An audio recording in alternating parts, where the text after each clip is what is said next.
Je pense que mes parents prendront l'étage. Ma sœur et les enfants pourront s'installer au rez-de-chaussée. C'est la solution la plus juste. Tu as largement assez de place. C'est ce qu'elle m'a dit. D'un ton calme. Poli. Comme si elle me demandait simplement de lui passer le sel. Sa fourchette ne s'était même pas arrêtée au-dessus de la tarte que j'avais préparée moi-même ce matin-là. J'ai cligné des yeux une seule fois. Pas parce que j'étais choqué. Juste pour être certaine d'avoir bien entendu. Puis j'ai reposé ma propre fourchette avec précaution. Le léger bruit de la porcelaine contre l'assiette résonna soudain beaucoup plus fort que sa voix. « C'est ma maison », ai-je répondu en la regardant droit dans les yeux. Pas une auberge. Pendant une seconde, personne ne bougea. La salle à manger était encore imprégnée de la chaleur du four. L'air sentait le beurre doré et le printemps tardif qui entrait doucement par la porte moustiquaire. Dehors, le lac était parfaitement immobile. J'avais allumé des bougies. Sorti les serviettes en tissu. Je m'étais même souvenu que Sierra ne mangeait pas de fraises. Je n'attendais pas de remerciements. Mais je ne m'attendais certainement pas à ça. Evan gardait les yeux fixés sur son assiette. Les mains soigneusement posées sur ses genoux. Comme un enfant pris en faute. Il ne releva pas une seule fois la tête. Sierra sourit de nouveau. Un sourire plus discret cette fois. Un peu trop tendu pour être sincère. Ce n'est que pour quelques semaines, dit-elle avec légèreté. Les enfants n'ont jamais vécu l'expérience d'une maison au bord d'un lac. Et puis, tu n'utilises pas vraiment tout cet espace. Je n'ai rien répondu. Pas parce que je manquais de mots. Mais parce que je savais qu'une fois lancé, je ne pourrais plus m'arrêter. Ils ont terminé leur dessert comme si rien ne s'était passé. Pendant qu'ils discutaient tranquillement de leur projet d'été sur la véranda autour d'un café, je débarrassais seul la table. Leurs éclats de rire entraient et sortaient par la porte moustiquaire comme une fumée dont je ne voulais pas respirer les effluves. Après leur départ, j'ai traversé lentement chaque pièce de la maison. J'ai fermé les fenêtres. Vérifié les serrures 2 fois. Éteint les lumières dans ces pièces que j'avais autrefois imaginé remplir de présence et de souvenirs partagés. Cette nuit-là, j'ai laissé la lumière du porche allumée. Non pas par peur. Mais parce que je restais en alerte. Comme si quelque chose s'était déplacé sous mes pieds. Comme si les fondations elles-mêmes avaient changé. 7 jours plus tard, j'ai aperçu le camion de déménagement. Pendant 40 ans, j'ai consacré ma vie à classer les souvenirs des autres. Des décennies passées dans le sous-sol d'une bibliothèque universitaire. La poussière accrochée à mes manches. Des gants usés par le temps. Des manuscrits. Des lettres. Des photographies. Des histoires soigneusement conservées et organisées. C'était mon métier. Un travail silencieux. Méticuleux. Patient. Je l'aimais profondément. Personne ne m'interrompait. Personne n'exigeait d'explication. Quand mon mari est décédé, Evan n'avait que 12 ans. Je n'ai pas eu le luxe de m'effondrer. J'ai établi un emploi du temps. Préparer les repas. Payer les factures à temps. Son chagrin s'est assis à notre table à côté du mien. Et nous avons avancé ensemble du mieux que nous pouvions. Sans drame. Sans crise. Sans éclat. Je ne me suis jamais remarié. Pas par amertume. Simplement par pragmatisme. Je ne voulais partager ni mon attention. Ni mon temps. Ni les économies que je m'efforçais de construire. J'ai accepté davantage d'heures de travail. Nous avons déménagé dans un appartement plus petit. J'ai acheté des vêtements d'occasion. Renoncé aux vacances. Et chaque fois que mes moyens me le permettaient, je répondais oui aux demandes d'Evan. Chaque mois, je mettais un peu d'argent de côté. Au début, c'était presque rien. Mais année après année, cette petite somme a grandi. Je ne rêvais ni de croisière ni de complexe luxueux. Je rêvais d'un endroit où personne n'aurait besoin de quoi que ce soit de ma part. Juste de l'espace. De la lumière. Et de l'eau. Un lieu suffisamment calme pour entendre enfin mes propres pensées. Quand Evan a obtenu son premier appartement, j'ai payé la caution. Quand il s'est fiancé à Sierra, j'ai acheté sa robe de mariée après que sa mère eut refusé de le faire. Personne ne me l'avait demandé. Je l'ai simplement fait. Comme toujours. Il me remerciait. Gentiment. Poliment. Comme un réflexe. Et je n'ai jamais rien attendu en retour. Je ne voulais pas qu'un petit enfant porte mon prénom. Je ne rêvais pas de grandes fêtes organisées en mon honneur. Je voulais simplement qu'un jour, lorsque le moment serait venu, on me laisse vivre en paix. Rien de plus. Lorsque j'ai découvert l'annonce de cette maison, j'y suis monté seul. Le chèque de banque plié dans la poche de mon manteau. Je me souviens encore du moment où j'ai tourné la poignée pour la première fois. Je me souviens de la lumière traversant les fenêtres et inondant directement l'évier de la cuisine. Cette maison ressemblait à une récompense. Et pendant une année entière, elle l'a été. Le silence. Le lac. L'odeur des arbres. Pour la première fois depuis longtemps, je ne consultais plus mes courriels dès le réveil. Puis il y a eu le sourire de Sierra. Et 7 jours plus tard. Le camion. Le camion était blanc. Bruyant. Impossible à ignorer. Il remonta mon allée de gravier comme s'il avait toujours appartenu à cet endroit. Les pneus écrasaient lentement les cailloux avec une assurance presque insolente. J'étais devant l'évier lorsque je l'ai aperçu par la fenêtre. Mes mains étaient encore mouillées après avoir rincé une tasse. Pendant quelques secondes, j'ai cru à une erreur. Une livraison, peut-être. Une mauvaise adresse. Puis Sierra est descendue du véhicule. Des lunettes de soleil sur le visage. Un clipboard serré contre sa poitrine. Pas une valise. Pas un sac de week-end. Un clipboard. Derrière elles sont apparus ses parents. Sa sœur. Et les 2 enfants que je n'avais croisés qu'une seule fois lors d'un anniversaire. Puis plus jamais. Des bacs en plastique commencèrent à sortir du camion les uns après les autres. Comme un tour de magie interminable. Je n'ai pas bougé. Je suis resté derrière la fenêtre à les regarder prendre possession de ma pelouse. Sierra pointait la maison du doigt avec l'assurance tranquille de quelqu'un qui dirigeait des déménageurs qu'elle avait elle-même engagés. Son père riait. L'un des enfants courut jusqu'au porche et frappa la porte d'entrée avec ses 2 mains. Personne ne sonna. Personne ne demanda la permission. Ils avancèrent comme s'ils revenaient chez eux. Pas comme des invités qui arrivaient. Comme des propriétaires qui rentraient. Mon corps réagit avant mon esprit. Je traversai rapidement la pièce. Verrouillai le pêne principal. Puis la seconde serrure. Mes mains restaient parfaitement stables. C'était probablement ce qui me surprenait le plus. Quelques secondes plus tard, les coups commencèrent à résonner contre la porte.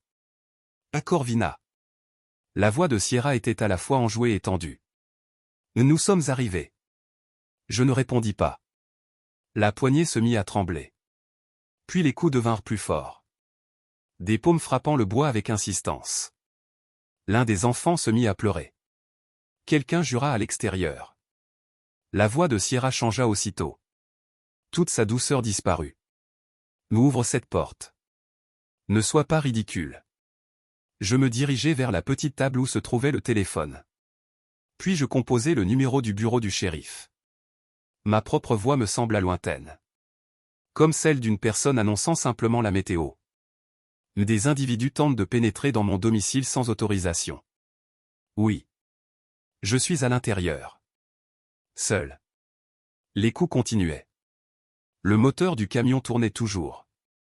Le gravier craquait sous des pas agités. Je m'assis sur une chaise et posai calmement mes mains sur mes genoux. J'écoutais tout ce vacarme sans le laisser entrer en moi. Lorsque les voitures de patrouille arrivèrent enfin, le silence qui suivit sembla presque fragile. À l'extérieur, les voix se croisèrent. Sèches. Autoritaires. Officielles. Sierra protestait. Son père argumentait avec colère. Les enfants, perdus, parlaient fort. Des portières claquèrent. Des moteurs redémarrèrent. Puis tout disparut. Au coucher du soleil, l'allée était redevenue vide. Je verrouillai encore une fois la porte. Même si elle l'était déjà. Et ensuite. Son message envahit Internet. Il ne lui fallut que 2 jours. Pendant ce temps, je n'avais reçu aucune nouvelle d'Evan. Pas un appel. Pas un message. Rien. Je pensais qu'ils avaient peut-être compris leur erreur. Ou qu'ils avaient au moins décidé de laisser les choses se calmer. Mais lorsque j'ouvris mon ordinateur portable, le nom de Sierra apparut dans une publication déjà accompagnée de plus d'une centaine de commentaires. Ma belle-mère a mis nos enfants dehors. Ils pleuraient sur le porche. Elle a appelé la police contre sa propre famille. Nous sommes venus en paix et elle nous a traités comme des criminels. Une femme amère, solitaire, obsédée par ses règles et incapable d'aimer. Ces mots ne me blessèrent pas vraiment. Ils se déposèrent simplement en moi. Comme une couche de poussière invisible jusqu'à ce qu'un rayon de soleil la révèle. Une photo accompagnait le message. On y voyait l'un des enfants assis sur un bac en plastique au bord de la pelouse. L'image avait été soigneusement recadrée. Impossible d'y voir le camion. Impossible d'y voir les cartons en cours de déchargement. Impossible d'y voir son père hurler lorsque les adjoints du shérif lui avaient demandé de reculer. Les commentaires étaient exactement ceux auxquels on pouvait s'attendre. C'est horrible. Certaines personnes ne devraient jamais approcher des enfants. Quelle honte. Je suis tellement désolé pour vous. Même une personne de la ville m'écrivit directement. Est-ce que tout va bien? J'ai vu ce qui circule sur Internet. As-tu besoin de courses ou de quoi que ce soit? Je ne répondis pas. Mais je continuais à faire défiler les commentaires. Jusqu'à tomber sur un nom familier. Marlène. La femme du bureau de poste. Celle qui nouait toujours son foulard avec une précision parfaite et pliait les enveloppes comme des œuvres d'origami. Elle avait laissé un commentaire sous la publication. Un simple commentaire. J'étais présente. J'ai vu ce qui s'est réellement passé. Ils n'étaient pas des invités. Ils criaient. Ils n'ont même pas frappé avant d'essayer d'ouvrir la porte. Ce n'était pas une visite. C'était une intrusion. Rien de plus. Pas d'émotion. Pas d'exagération. Juste les faits. Son message ne devint pas viral. Il ne récolta presque aucune réaction. Mais il resta visible. Je l'enregistrai. Puis je refermai mon ordinateur et le poussai de l'autre côté de la table. Cette nuit-là, je ne dormis pas dans ma chambre. Je me rendis dans la pièce du fond. Celle que je n'avais jamais vraiment utilisée depuis mon installation. Elle donnait directement sur le lac. Le papier peint se décollait légèrement près de la fenêtre. Et l'armoire conservait encore une légère odeur de peinture. J'ouvris la porte. Puis je récupérai la boîte à outils rangée derrière une vieille valise. Mes mains ne tremblaient pas. Pas même un instant. Le lendemain matin, j'écrivis une liste au dos d'une enveloppe. Puis je la collai sur le réfrigérateur. Cette liste resta là plusieurs semaines. Et chaque jour, je rayais une nouvelle ligne. Peinture terminée. Cadre de fenêtre décapé. Ponçage terminé. Protection appliquée. Placard vidé. Drap lavé. Séché à l'air libre. Plié avec soin. Nouveau matelas installé. Ferme. Confortable. Abordable. Livré discrètement un mardi matin. Tout cela me prit 10 jours. Non pas parce que c'était difficile. Mais parce que je faisais tout seul. Et étrangement, j'aimais ce rythme. Peindre. Rincer. Recommencer. Encore et encore. Je travaillais lentement. Avec régularité. Avec calme. Certains jours, aucun mot ne franchissait mes lèvres avant la tombée de la nuit. Et d'une certaine manière, cela ressemblait à une guérison. Cette chambre d'amis n'avait jamais réellement servi. C'était simplement l'endroit où s'entassaient les cartons. Les vieux livres. Les manteaux d'hiver. 2 lampes cassées que je repoussais toujours au lendemain avant de les jeter. Mais lorsque j'accrochais les rideaux simples et déposais une serviette soigneusement pliée au pied du lit, la pièce n'était plus la même. Elle n'était pas seulement propre. Elle avait trouvé sa place. Elle avait trouvé sa raison d'être. Je créai alors une annonce privée. Pas de calendrier ouvert à tout le monde. Pas de tarifs promotionnels. Aucune publicité. J'écrivis moi-même chaque ligne. Une maison paisible au bord du lac. Une chambre disponible. Maximum 2 adultes. Pas d'enfants. Pas d'animaux. Pas de fête. Pas de long séjour. Cet endroit est destiné au repos. Si vous ne recherchez pas le calme, ne réservez pas. La première demande arriva d'une céramiste venue du Maine. Son message était courtois. Elle demanda simplement comment était la lumière au lever du soleil. Et si elle pouvait apporter sa propre bouilloire. J'acceptai. Elle resta 2 nuits. Vécut discrètement. Puis me laissa un mot de remerciement au dos d'une carte postale. Avant de partir, elle abandonna une petite tasse à thé bleu dont le bord était légèrement ébréché. Je la déposai sur le rebord de la fenêtre. Le deuxième visiteur était un professeur retraité. Il passait des heures à lire sur le porche. Apportait ses propres pantoufles. Sortait lui-même ses déchets sans qu'on le lui demande. Le matin de son départ, il laissa une tablette de chocolat emballée et un petit mot. La paix habite ici. Après son départ, je restai un long moment dans le couloir. Simplement à respirer. Sans attendre qu'on frappe à la porte. Sans redouter une exigence. Sans anticiper une dispute. Juste moi. Dans une maison qui redevenait enfin la mienne. Ce soir-là, assise avec ma tasse de thé, je relus l'annonce. Je ne modifiai pas un seul mot. J'ajoutai simplement une phrase. Une seule. Cette maison n'est pas disponible pour les séjours familiaux. Le lendemain après-midi. Evan se présenta devant ma porte point seul. Il ne frappa pas tout de suite. J'aperçus d'abord sa voiture garée au bout de l'allée. Comme s'il hésitait encore à venir jusqu'à moi. Comme s'il ne savait pas vraiment s'il avait sa place ici. Il resta assis plusieurs minutes derrière le volant. Puis la portière s'ouvrit lentement. Cette fois, il était seul. Pas de Sierra.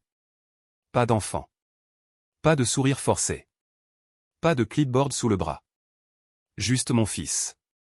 Lorsqu'il monta enfin les marches du porche, je l'attendais déjà derrière la porte moustiquaire. « Salut, maman. » Sa voix était douce. La même que toujours. Comme si rien ne s'était produit. J'ouvris la porte et m'écartai pour le laisser entrer. Sans un mot. Je lui laissai simplement de l'espace. Nous nous installâmes dans le salon. Il évita soigneusement le fauteuil où Sierra s'était assise lors de sa dernière visite. À la place, il prit place au bord du canapé. Les coudes sur les genoux. Le regard fixé vers le plancher. Comme s'il craignait que celui-ci ne s'ouvre sous ses pieds. Après un long silence, il prit finalement la parole. Je voulais simplement prendre de tes nouvelles. Les choses ont dégénéré. Je ne répondis rien. Alors il poursuivit. Sierra avait de bonnes intentions. Elle ne pensait pas que tout finirait ainsi. Elle essayait seulement de faciliter la vie de sa famille. Faciliter la leur, répondis-je calmement. Pas la mienne. Il hocha légèrement la tête. Pas parce qu'il était d'accord. Plutôt parce qu'il n'avait pas envie de discuter. J'ai été surpris que tu appelles la police. Je le regardai quelques secondes. Puis répondis simplement. Moi, j'ai été surprise d'en avoir besoin. Il poussa un soupir. Passa une main dans ses cheveux. Puis demanda. Tu crois qu'on peut réparer tout ça? C'est à cet instant que je lui posai la question. Sans colère. Sans agressivité. Juste assez doucement pour que l'air paraisse soudain plus lourd. Pourquoi n'as-tu rien dit? Il cligna des yeux. Puis haussa les épaules. Je ne sais pas. Je ne voulais pas empirer les choses. Tu ne voulais pas les empirer pour elle. Mais tu n'as jamais réfléchi à ce que ton silence faisait de mon côté. Aucune réponse. Encore une fois. Seulement ce léger affaissement de ses épaules. Celui que je connaissais depuis son enfance. Lorsqu'il avait oublié un devoir. Ou commis une erreur qu'il ne savait pas expliquer. La différence, c'est qu'il n'était plus un garçon. C'était un homme adulte. Et ce silence n'était plus une maladresse. C'était un choix. Je n'haussais pas le ton. Je ne me justifiais pas. Je me contentais de désigner le lac à travers la fenêtre. Les derniers reflets du soleil commençaient à danser sur l'eau. J'ai acheté cette maison seule. Sans l'aide de personne. J'ai passé toute ma vie à donner. Et pourtant, tu ne m'as jamais demandé ce que moi, je voulais. Il resta assis encore quelques minutes. Sans ajouter un mot. Puis il se leva. Lorsqu'il partit, il ne me prit pas dans ses bras. Il ne promit pas d'appeler. Il ne promit rien du tout. Il retourna simplement à sa voiture. Démarra le moteur. Et s'éloigna. 3 jours plus tard, je reçus une demande de réservation d'une femme nommée Nadine. Son message était court. Réfléchi. Prudent. Elle avait 66 ans. Son mari était décédé récemment. Ce voyage serait le premier qu'elle entreprendrait seule depuis sa disparition. Elle écrivait qu'elle ne recherchait ni aventure ni distraction. Seulement du calme. Un endroit où personne n'attendrait quoi que ce soit d'elle. J'acceptai immédiatement. Elle arriva un jeudi. Une seule valise à la main. Et un grand sac rempli de livres. Sa voix était douce. Ses gestes l'en assuraient. Elle ne demanda presque rien. Seulement où se trouvait le thé. Le deuxième matin, je la trouvai sur le porche arrière juste après le lever du soleil. Une tasse de camomille fumait déjà entre ses mains. Je préparai mon propre thé. Puis je m'assis à côté d'elle. Pendant plusieurs minutes, nous restâmes silencieuses. À contempler le lac. Finalement, elle parla. Cette maison possède une certaine bonté. Ses yeux restaient tournés vers l'eau. Je ne répondis pas immédiatement. Je laissai simplement ces mots flotter entre nous. Ce n'était pas un compliment. C'était une reconnaissance. Comme si elle avait perçu quelque chose de profondément vrai. Je suis heureuse que vous le ressentiez ainsi, répondis-je finalement. Elle sourit. Sans chercher à en savoir davantage. Nous parlâmes ensuite de choses simples. Du temps. Des années de mariage. De ce que l'on ressent lorsqu'on vit soudain seul avec sa propre voix. Elle me confia que son mari avait toujours rêvé de visiter le Vermont. Mais qu'il avait constamment remis ce voyage à plus tard. Elle était venue ici pour emporter avec elle un petit morceau de ce rêve. 2 jours plus tard, lorsqu'elle repartit, elle plia soigneusement les couvertures au pied du lit. Puis elle déposa un unique tournesol dans un vase en verre sur la table de nuit. Aucun mot. Aucune lettre. Juste cette fleur. Après son départ, je marchai jusqu'au ponton. Je m'assis au bord de l'eau. Les jambes repliées sous moi. Et je laissai le bois appuyer doucement contre mes mollets. Je repensai alors à toutes les fois où je m'étais tu. À toutes ces pièces que j'avais quittées discrètement pour éviter les conflits. À toutes ces situations où mon silence avait protégé les autres. Tous les autres. Sauf moi. Ce soir-là, j'ouvris de nouveau mon annonce. Et j'ajoutai une phrase. Une seule. Cette maison est un lieu de repos. Merci d'y entrer avec respect. 2 nuits plus tard. Sierra publia un nouveau message. Cette fois, sa colère était beaucoup plus visible. Le texte était moins élégant. Moins calculé. Plus agressif. Je ne l'aurais probablement jamais vu si une voisine ne me l'avait pas envoyé avec un simple message. Je pense que tu devrais savoir. Sierra écrivait. Maintenant, elle loue sa maison à des inconnus. Elle gagne de l'argent avec des personnes qu'elle n'a jamais rencontrées. Pendant ce temps, la famille qu'elle devrait aider est traitée comme des étrangers. C'est pourtant la maison que mon mari est censé hériter un jour. Encore cette même idée. Cette impression discrète mais constante que quelque chose lui était dû. Comme si le droit de posséder ma maison existait déjà dans son esprit. Je ne répondis pas. Je n'appelai pas Evan. Je ne ressentis même pas le besoin de me défendre. Parce que cette maison ne leur avait jamais appartenu. Pas même un instant. Mais quelqu'un d'autre répondit. Encore une fois. Marlène. Son commentaire apparut sous la publication. Son ton n'avait pas changé. Toujours calme. Toujours factuel. Cette maison n'est pas celle de son mari. Elle appartient à sa propriétaire. Elle l'a achetée. Elle l'entretient. Et peut-être qu'elle choisit enfin la paix plutôt que la culpabilité. Il était temps. Puis plus rien. Aucune dispute. Aucune avalanche de réponses. Seulement un silence immense. Le lendemain matin, le compte de Sierra avait disparu. Comme si elle s'était évaporée. Evan ne revint pas. Aucun appel. Aucune visite. Aucune explication. La conversation qu'il envisageait peut-être d'avoir mouru discrètement. Comme un téléphone qui sonne une seule fois avant qu'on ait le temps de décrocher. Malgré tout, je lui envoyai une carte pour son anniversaire. À l'intérieur, aucun message. Aucune leçon. Aucun reproche. Seulement ma signature. La même écriture qui avait rempli ses mots d'absence à l'école.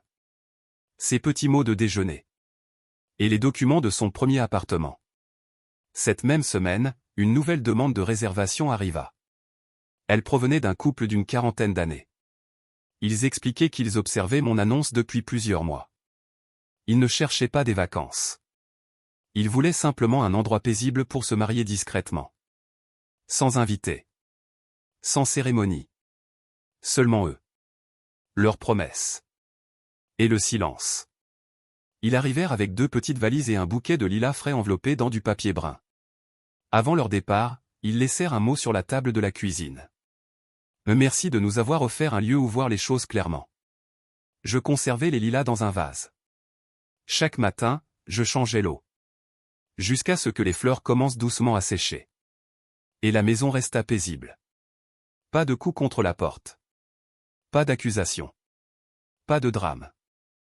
Seulement le craquement du bois. Le souffle du vent.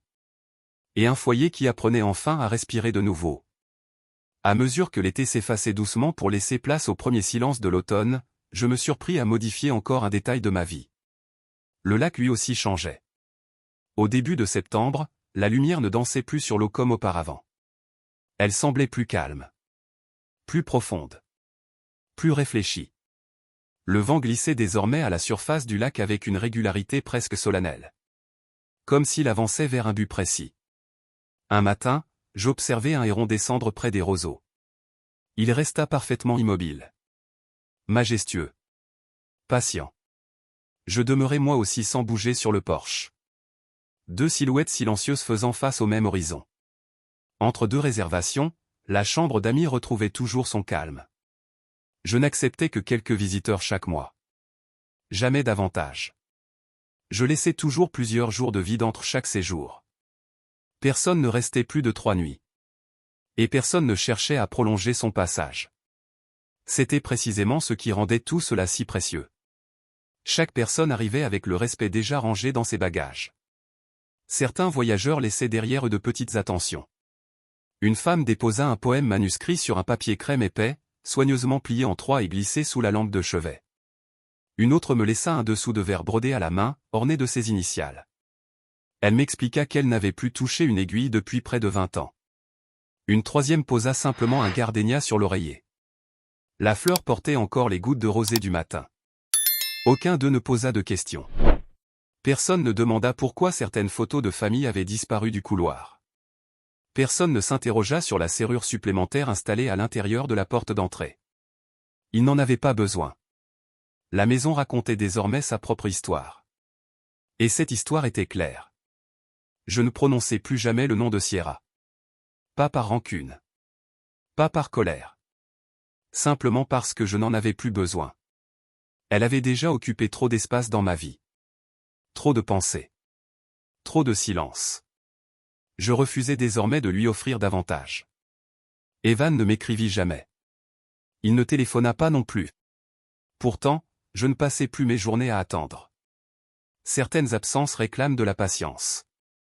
D'autres demandent simplement qu'on les laisse partir. J'avais enfin compris la différence. Je repris mes habitudes.